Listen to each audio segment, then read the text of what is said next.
이제 우리 하나님 말씀 같이 볼까요? 하나님 말씀 같이 보겠습니다. 사도행전 17장입니다. 사도행전 17장 16절부터 34절, 약간 긴 구절인데요. 어떤 내용들이 진행되고 있는가를 생각하시면서 말씀을 교대로 읽겠습니다. 만에 온 도시가 우상으로 가득 차 있는 것을 보고 격분하였다.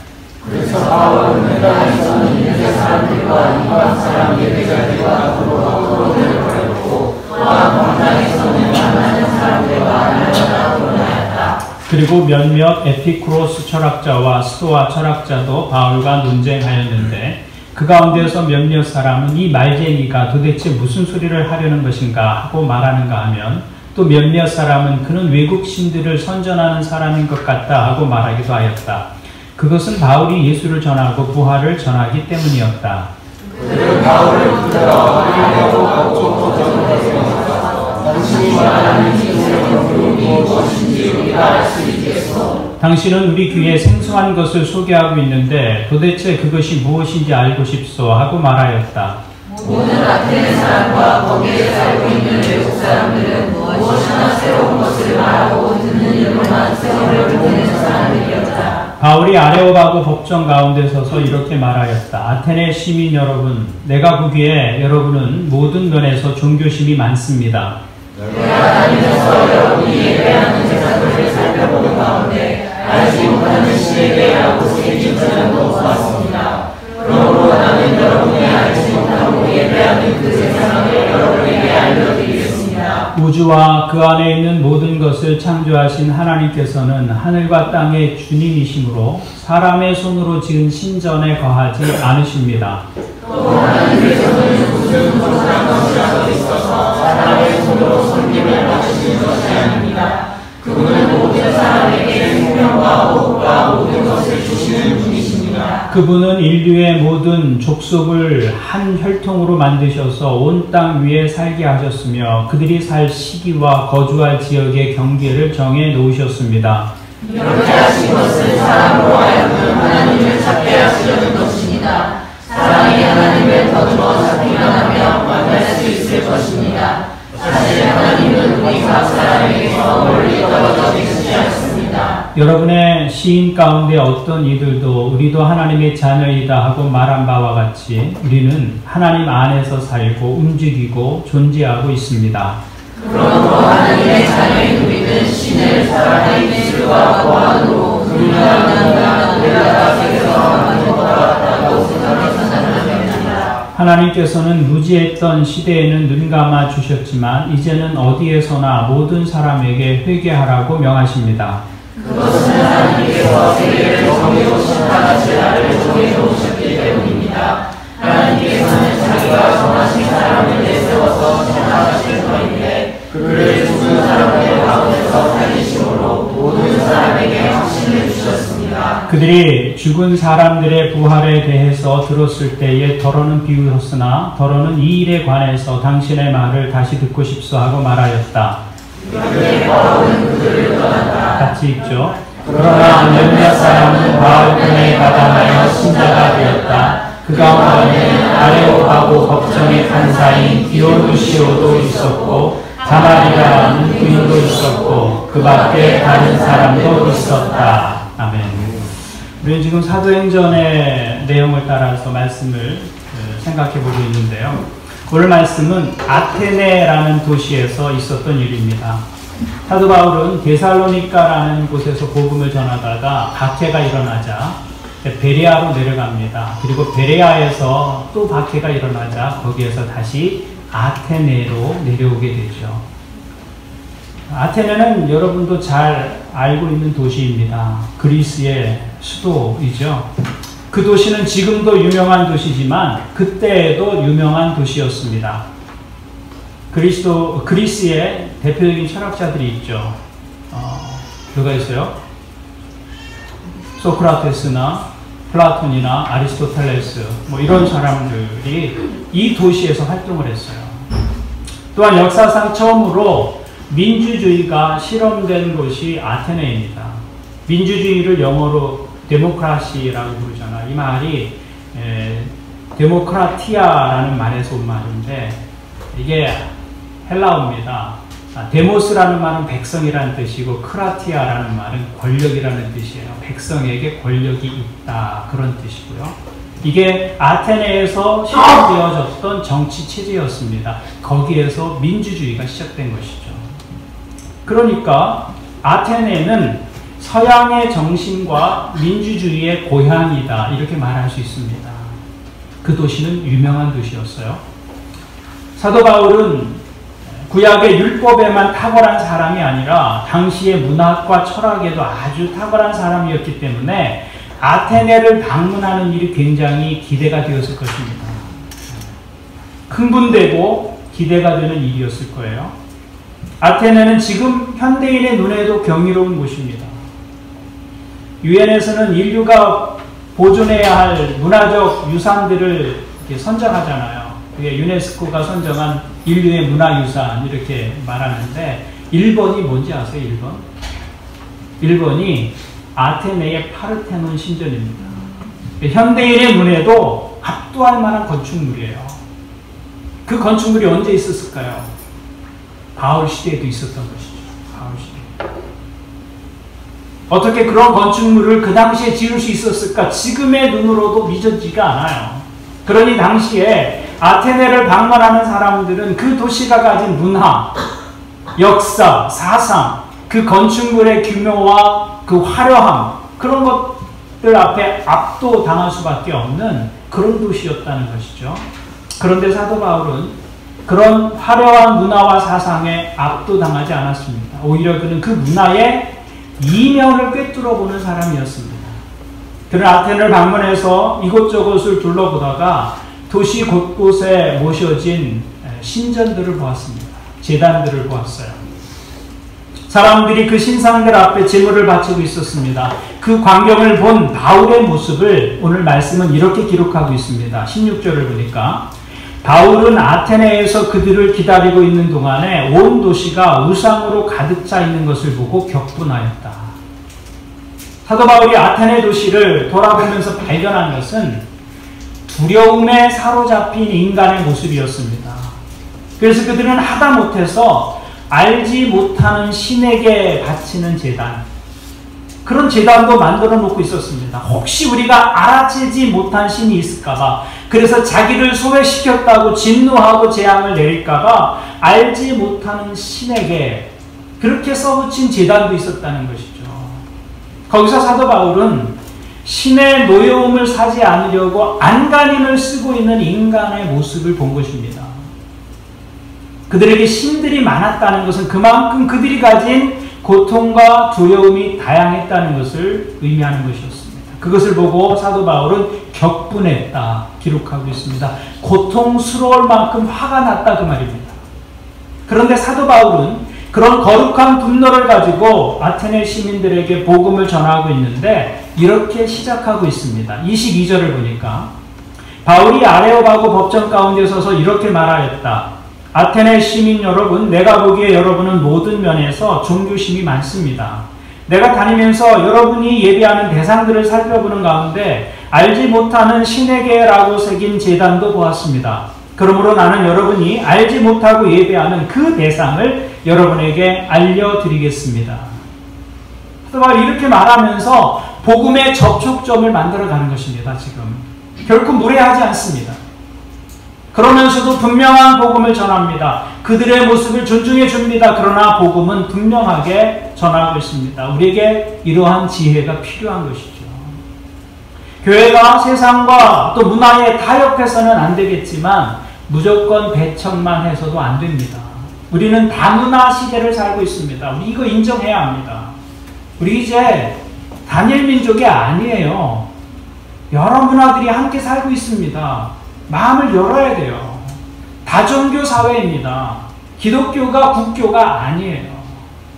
그런 사람들이 서로 이웃으로 살아가고 있는 것이죠. 그래서 종교를 넘어서 먼저 서로를 이웃으로 받아들일 필요가 있는 것입니다. 복음을 분명하게 전하는 것은 좋은 일입니다. 그러나 결코 무례하게 해서는 안 되는 것이죠. 사도 바울은 아테네라는 도시에 우상이 가득하다는 것을 보고 격분했습니다. 지혜라고 불리는 그 도시에 가득한 영적 어둠을 보았습니다. 사람들이 그 우상들 앞에 두려워하는 미성숙함을 보았습니다. 그리고 거룩한 분노를 느낍니다. 그런데 그 분노를 지혜롭게 표현하고 있습니다. 세상에는 종교를 넘어서 관통하는 하나님의 법칙과 원리가 있습니다. 세상의 문화나 종교나 철학은 그것을 밝히려고 노력하고 그것을 추구하고 있는 것이죠. 사도 바울은 그것을 하나님을 증거하는 복음의 접촉점으로 삼고 있는 것입니다. 마테오 리치가 쓴 천주시리라는 책이 있습니다. 예수의 선교사인 마테오 리치라는 분이 중국의 천주교를 소개하기 위해서 16세기 말에 기록한 책이죠. 그 책에서 마테오 리치는 당시에 중국이 갖고 있는 세계관, 그 유교적 세계관이거든요. 그 유교적 세계관을 이용해서 복음의 다리를 놓고 있는 것을 보게 됩니다. 그 중에 한 부분을 보면 이런 내용이 있습니다. 나라에도 주인이 있는데 천지에 유독 주인이 없겠습니까? 그 천자라고 선교에 있는 중국의 황제가 있잖아요. 나라에도 주인이 있는데 천지에 유독 주인이 없겠습니까? 이렇게 접근하는 거예요. 나라가 하나의 군주에 통속되는데 어찌 천지에 두 주인이 있겠습니까? 따라서 군자라면, 군자가 유교의 아주 중요한 사람들 아닙니까? 그 도를 따르는 사람들.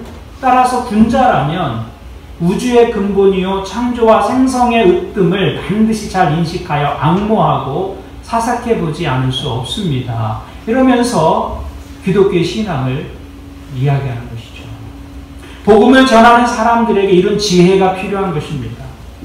사도 바울은 당시 성경의 하나님에 관해서는 모르고 있는 사람들에게 그들이 가지고 있는 철학과 사상과 관습을 통해서 지금 복음의 다리를 놓고 있는 것입니다.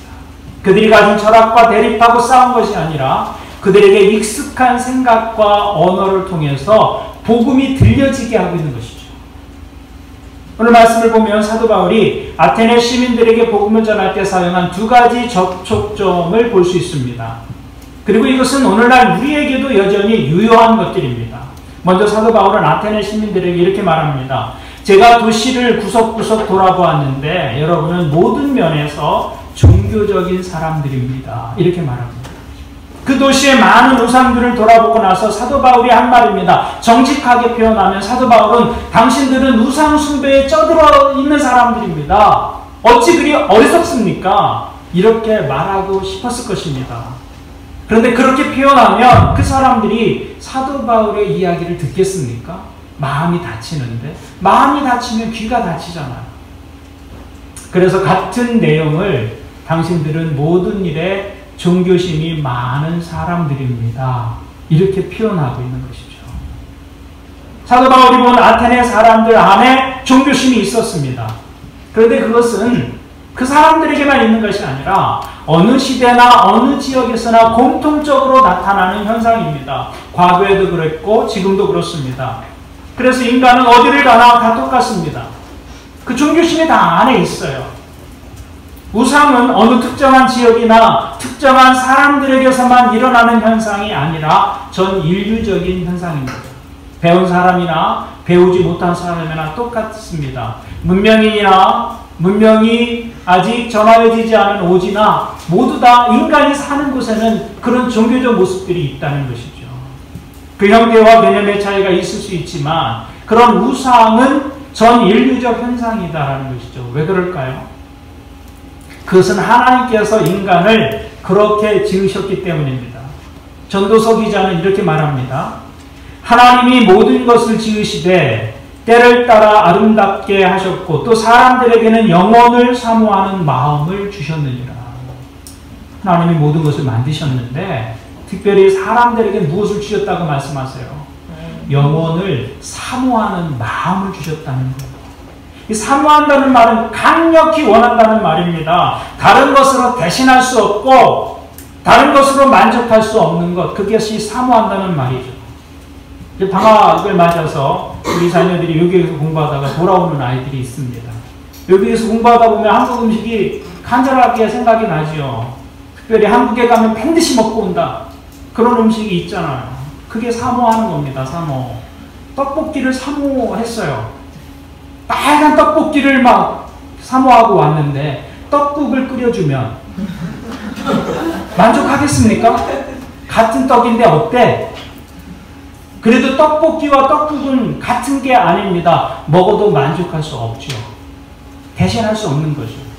제가 전도사로 있을 때 우리 아이들이 짜장면이 먹고 싶다 그러더라고요. 근데 마침 항상 여유가 있었는데 그때만 여유가 없었어요. 그래서 항상 여유는 있었습니다. 근데 마침 그때 지갑에 여유가 없었어요. 그래서 짜장면 대신 제가 어떻게 했을까요? 짜파게티를 끓여줬어요. 거의 비슷한 거 아닙니까? 만족했을까요? 아, 이제 짜장면 먹고 싶지 않아요 라고 했을까요? 아닙니다. 그럴수록 짜장면이 더 먹고 싶습니다. 그렇지 않겠어요? 그게 사모한다는 말입니다. 사모한다는 말. 사람에게 영원을 사모하는 마음을 주셨다는 거예요. 사람의 마음에 그 영혼에 대한 생각이 있는 거예요. 근데 그 영혼이 해결되지 않으면 살지만 만족이 안 되는 것이죠. 뭔가 부족한 거예요. 그 말은 사람은 이 보이는 것으로 다 만족할 수 없는 존재라는 말입니다. 보이는 것으로 만족하지 않아요. 왜냐하면 영혼은 이 세상이 줄 수 없는 무엇이기 때문입니다. 영혼이라는 것은 세상이 줄 수 없는 무엇입니다. 이것이 짐승과 사람의 다른 점입니다. 영혼에 대한 생각, 영혼에 대한 사모함이 인간들에게는 있는 것이죠. 동물들은 먹을 것을 충분히 제공하고 잠자리가 있고 활동할 영역이 있으면 만족하며 살 수 있습니다. 그런데 사람은 그것으로 만족할 수가 없어요. 여러분 먹고 살잖아요. 거주할 자리 있잖아요. 활동할 영역이 있습니다. 만족하세요? 만족이 안 되는 거예요. 만족이. 사람은 그것으로 만족할 수 있는 존재가 아닙니다. 돈이 사람을 만족시키지 못합니다. 성공이나 권력이 그것을 만족시키지 못합니다. 처음에는 그것이 내 삶을 만족시켜 줄 것처럼 느껴집니다. 그것을 손에 넣기 전에는 더욱 그렇게 보입니다. 그런데 그것이 손에 들어오는 순간 얼마간은 기뻐하겠지만 시간이 지나면서는 이게 전부인가? 그런 생각을 하게 됩니다. 반드시 그런 생각을 하게 되어 있습니다. 그것으로 만족할 수 없기 때문입니다. 그래서 개팔자가 삼팔자라는 말이 있는 거예요. 먹고 배부르고 누가 귀찮게 하지 않으면 개는 만족합니다. 더 바랄 것이 없습니다. 더 바랄 것이 없는 게 삼팔자죠. 그렇지 않겠어요? 그런데 인간은 원하는 것을 가져도 만족하지 않습니다. 그렇다고 개가 되고 싶으세요? 그렇진 않아요. 개가 되어서 만족한 삶을 살고 싶으냐? 절대 그렇지 않습니다. 그것이 인간의 인간됨이다라는 것이죠. 영혼에 대한 감각이 있고 그것을 소원하도록 지음을 받았기 때문입니다. 그 영혼이 우리를 다르게 만드는 것이죠. 그래서 인간은 본질적으로 종교적일 수밖에 없다는 것입니다. 바울은 그것을 아테네 사람들의 모습 속에서 본 것입니다. 그리고 그것을 접촉점으로 삼아서 지금 복음을 전하고 있는 것이죠. 바울의 두 번째 접촉점은 무엇입니까? 그들이 세워놓은 신들을 보면서 내가 너희 신들을 보면서 알지 못하는 신에게라고 붙여진 제단도 보았다. 그것을 두 번째 접촉점으로 삼고 있는 것입니다. 그들이 수많은 신상과 제단을 세웠지만 바울에게 눈에 띄었어요. 이 아테네 사람들은 생각나는 대로 신을 만들었습니다. 그런데 아무리 생각을 했어도 빼놓는 신이 있을 수 있다는 것이죠. 그래서 그 신이 노하지 않도록 알지 못하는 신에게, 미처 우리가 생각하지 못한 신에게 이렇게 이름을 붙인 것이죠. 그 제단을 만들고 그 신에게까지도 제물을 드리는 것입니다. 사도 바울은 그것을 접촉점으로 삼아서 하나님을 이야기합니다. 여러분에게 알지 못하는 신에게라고 쓰여진 제단이 있는 것을 제가 보았습니다. 그 알지 못하는 신에 대해서 제가 말씀을 드리겠습니다.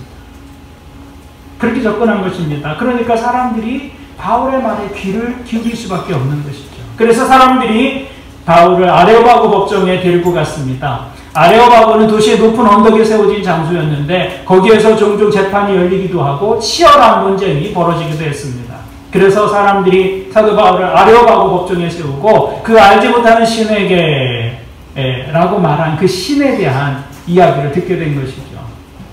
사도 바울이 아레오바고에서 전한 복음의 내용은 세 가지로 요약이 됩니다.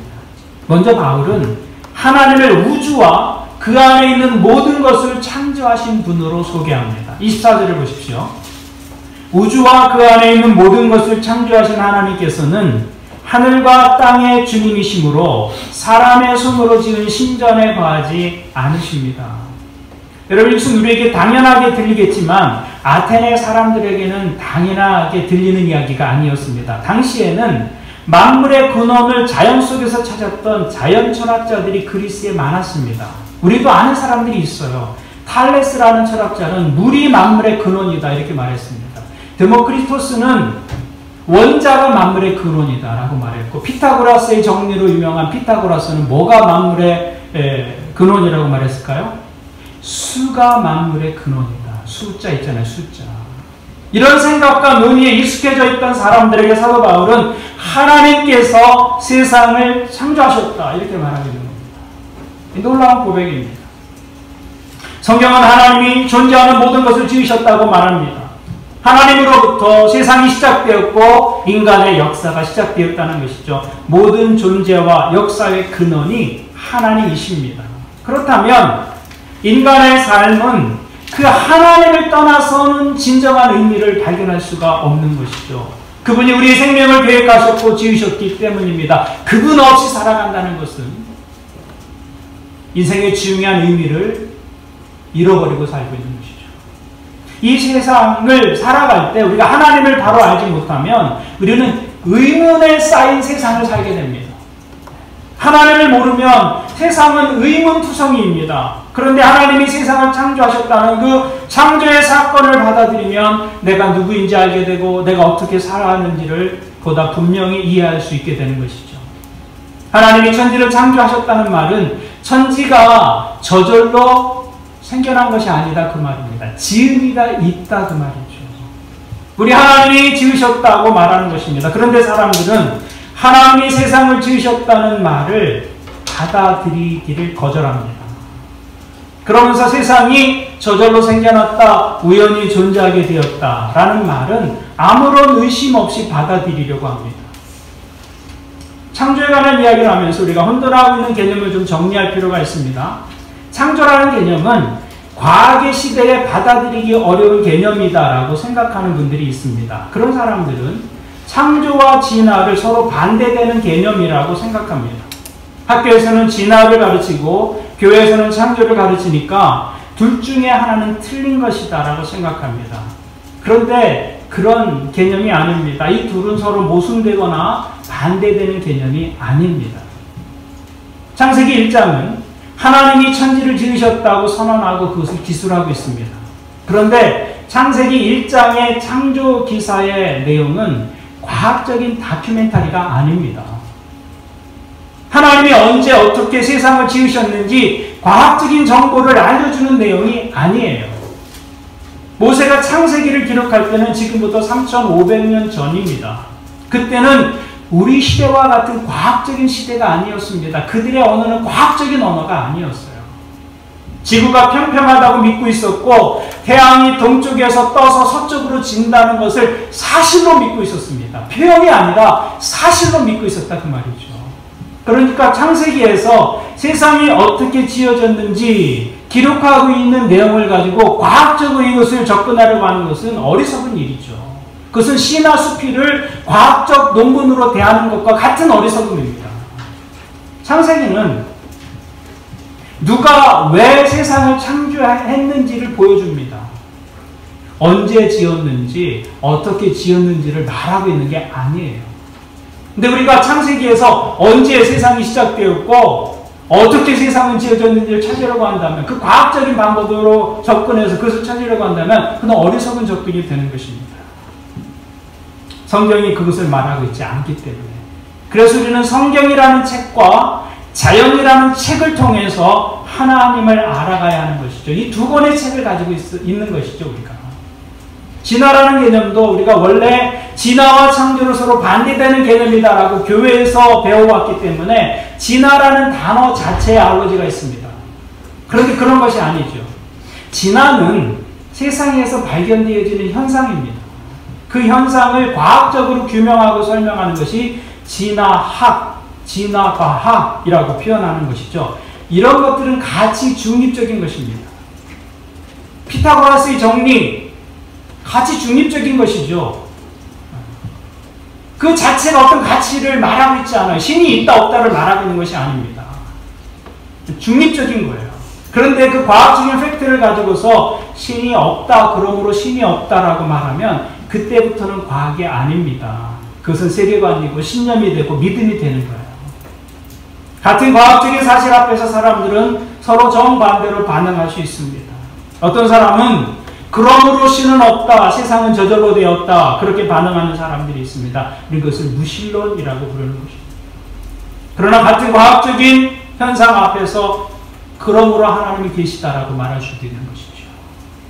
하나님께서 그런 메커니즘과 과정을 통해서 세상을 지으셨고 지금도 이 세상을 그런 원리를 통해서 관리하고 계시다라고 믿는 것입니다. 그것이 창조를 믿는 신앙이죠. 창조신앙이 과학을 반대하거나 진화학 자체를 반대하는 것이 아닙니다. 또 과학이나 진화이론이 하나님을 반대하는 것도 아닙니다. 이 둘은 하나님이 지으신 세상에 대해서 서로 다른 영역에서 말하고 있는 것이죠. 그래서 히브리서 기자는 이렇게 말합니다. 믿음으로 우리는 세상이 하나님의 말씀으로 지어졌다는 것을 깨닫습니다. 하나님께서 세상을 지으셨다는 것을 아는 것은 믿음의 영역입니다. 과학이 말해주는 게 아니에요. 과학은 그냥 현상을 말할 뿐입니다. 우리가 이 부분을 오해하지 않았으면 좋겠어요. 그래서 진화와 창조는 반대 개념이다. 그것이 아니라는 것입니다. 하나님이 그런 메커니즘을 통해서 세상을 창조해 오시고 계시는 것이죠. 그렇게 고백하고 믿을 수 있는 것이죠. 물론 이 창조에 관한 스펙트럼이 상당히 넓습니다. 어떤 사람은 6일 동안 창조됐다. 세상은 1만 년 역사가 보다 길지 않다. 이렇게 고백하는 사람도 있습니다. 그런 창조의 신앙의 스펙트럼이 여러 개인데 중요한 것은 이것입니다.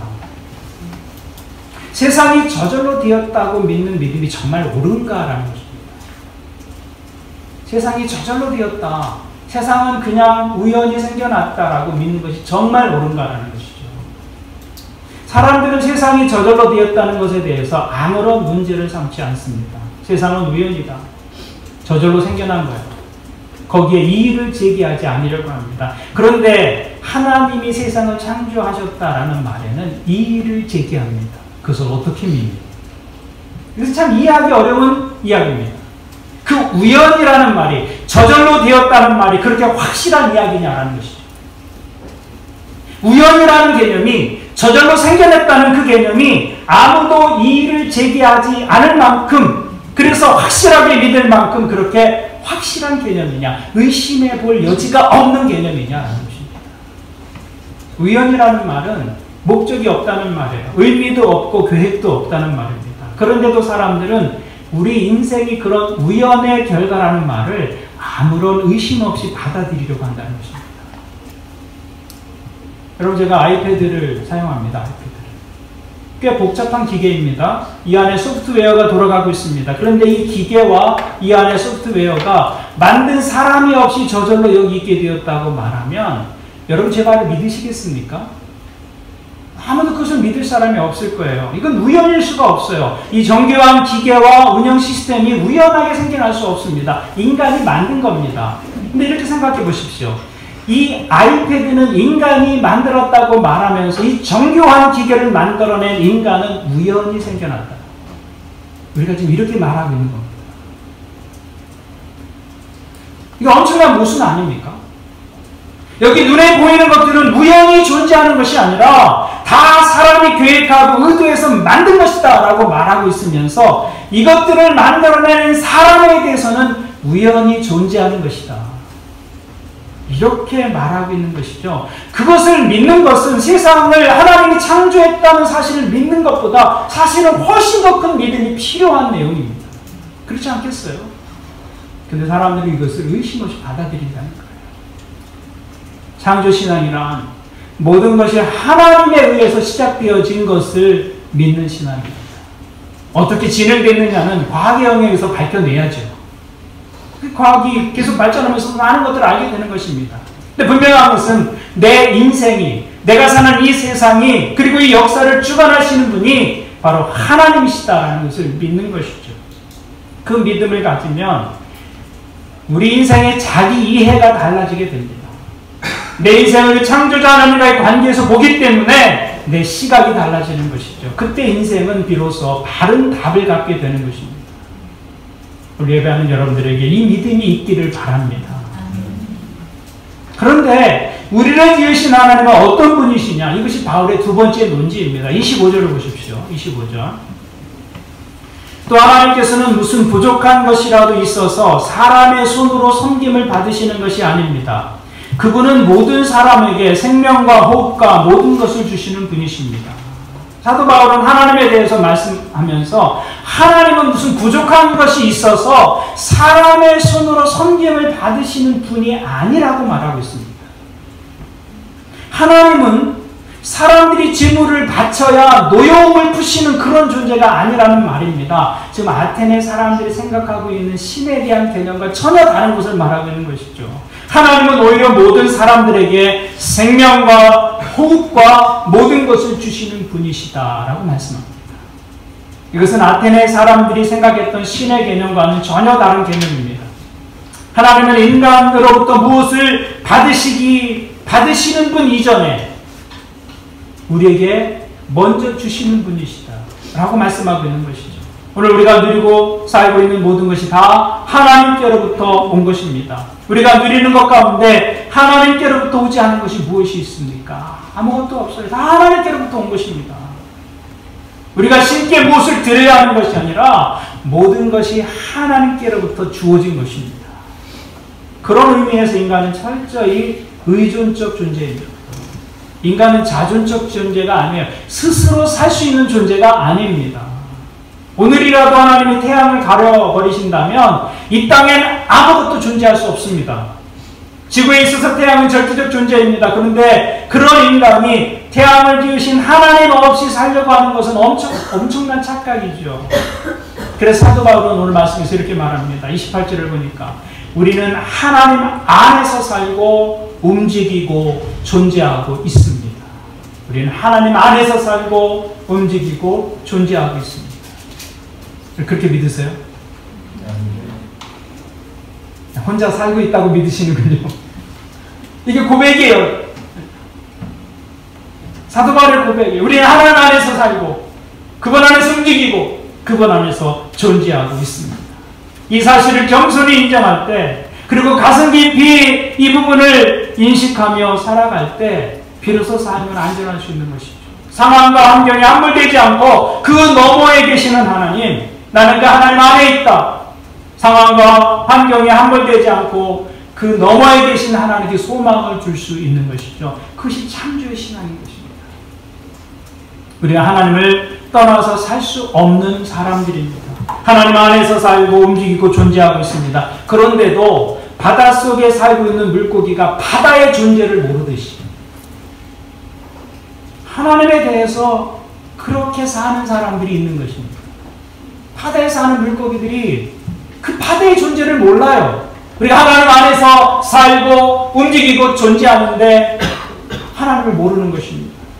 그 하나님에 대해서 인정하지도 않고 무관심하게 살다가, 혹은 그 하나님을 적극적으로 외면하고 반대하며 살다가 영혼 속에서 하나님을 만나면 어떻게 되겠습니까? 내가 무시했던 그 하나님이 내 인생의 주인이었다는 사실을 그 영혼 속에서 발견하면 어떻게 되겠느냐라는 것이죠. 그것이 바로 심판입니다. 그것이 바로. 그래서 사도 바울이 이렇게 말합니다.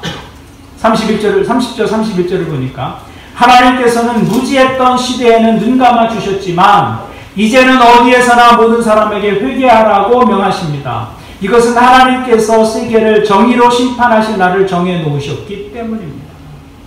심판의 날이 정해져 있어요. 개인적으로도 그렇고 우주적으로도 그렇습니다. 우주가 영원하지 않아요. 언젠가 태양이 식을 것입니다. 그 날이 있다고요. 개인적으로도 우리 생명이 영원하지 않아요. 이 육체의 호흡이 끝나는 날이 있다고요. 그리고 영원입니다.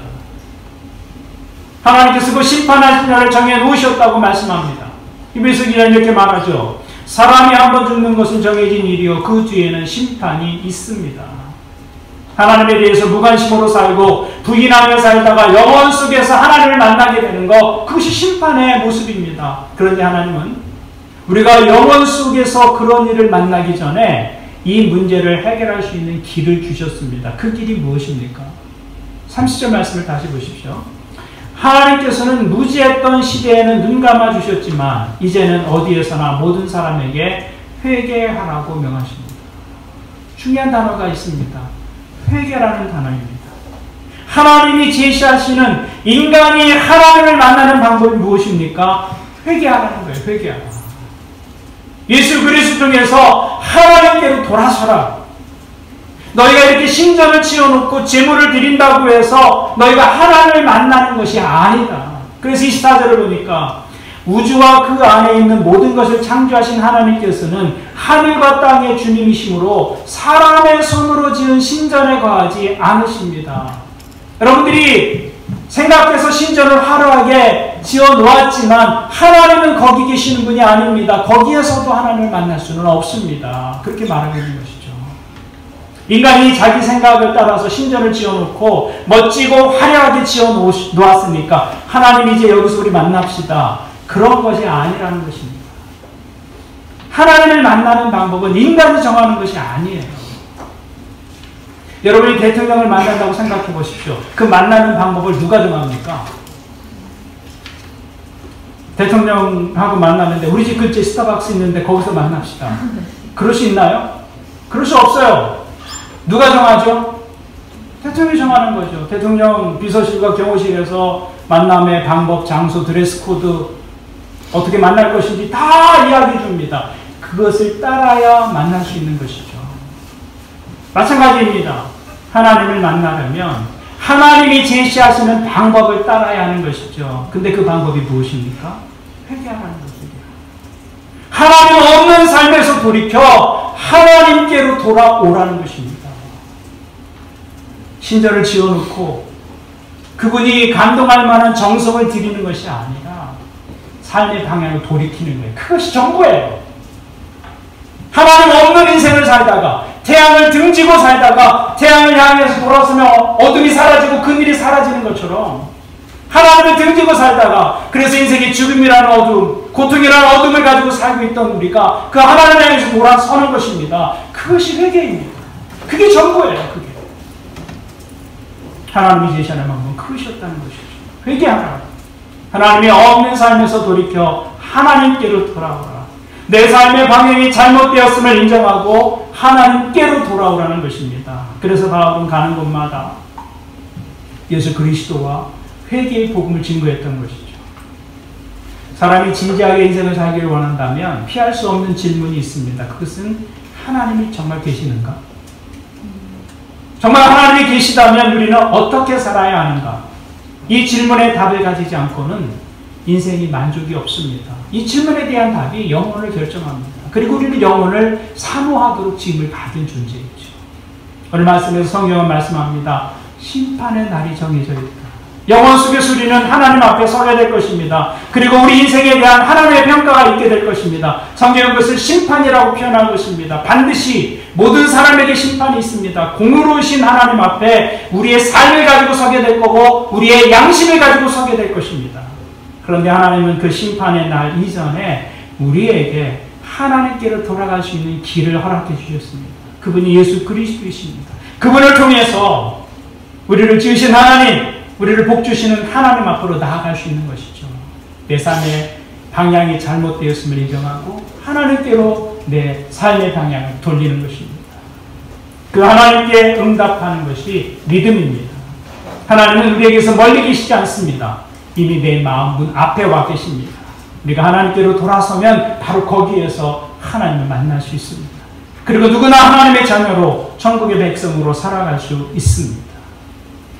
주님께로 돌아와서 이 은혜 가운데서 거하고 그 하나님 안에서 살고 움직이고 존재하는 저와 여러분들 되시기를 바랍니다.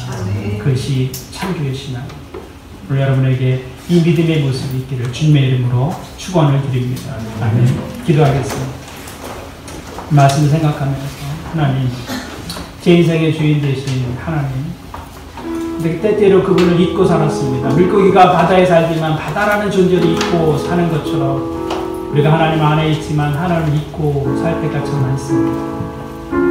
아예 모르고 사는 분들도 있습니다. 그분들의 영혼을 위해서 여러분 기도하시고요. 여러분이 삶을 살아가면서 시시때때로 상황 때문에, 문제 때문에, 삶에서 일어난 어떤 일들 때문에 하나님을 잊고 사는 때가 있습니다.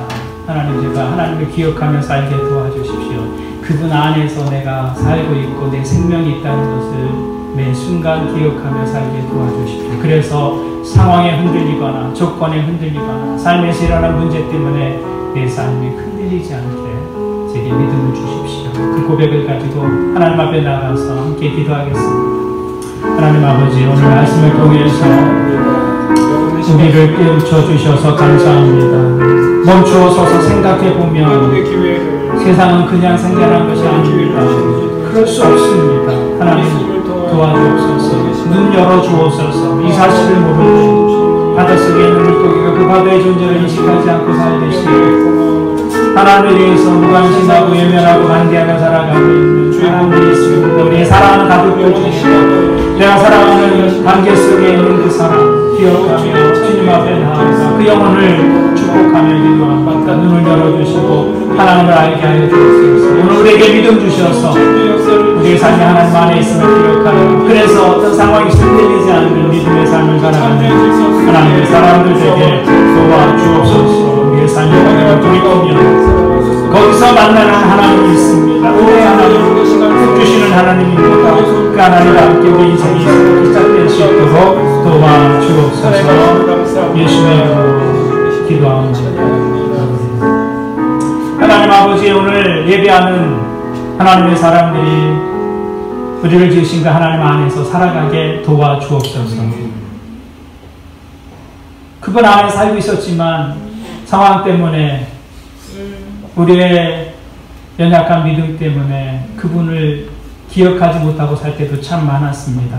그래서 삶에서 일어나는 문제 때문에 넘어지고 두려워하고 불안하고 염려하며 삽니다. 이제 그 하나님을 붙들고 우리의 생명이 하나님 안에 있고 하나님 안에서 움직이고 하나님 안에서 존재하고 있음을 기억하게 도와주옵소서. 우리를 지으신 하나님께 감사를 드리며 예수님의 이름으로 기도하옵나이다. 아멘. 이 자리에서 일어나셔서 이 찬양을 함께 고백하며 기도했습니다.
이제 평안한 마음으로 세상에 돌아가십시오. 선한 일에 용기를 가지시며 악으로 갚지 마십시오.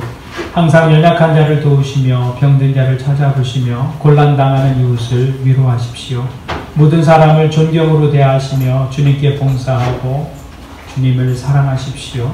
모든 일을 믿음과 사랑으로 행하시며 어떠한 일에도 소망을 포기하지 마십시오. 그리고 거룩하신 성령님께 순종하여 기쁨과 감사의 생활을 해 나가십시오. 우리 하나님 아버지께서는 여러분을 항상 도와주실 것입니다. 하나님 아버지 감사합니다. 오늘 우리를 지으신 하나님 앞에 예배하면서 이 모든 것이 하나님께로부터 왔음을 고백하며 예배하고 또 귀한 예물을 하나님 앞에 올려드립니다. 우리에게 주시는 하나님, 그 하나님을 삶의 자리에서 매일 풍성하게 경험할 수 있도록 도와주옵소서.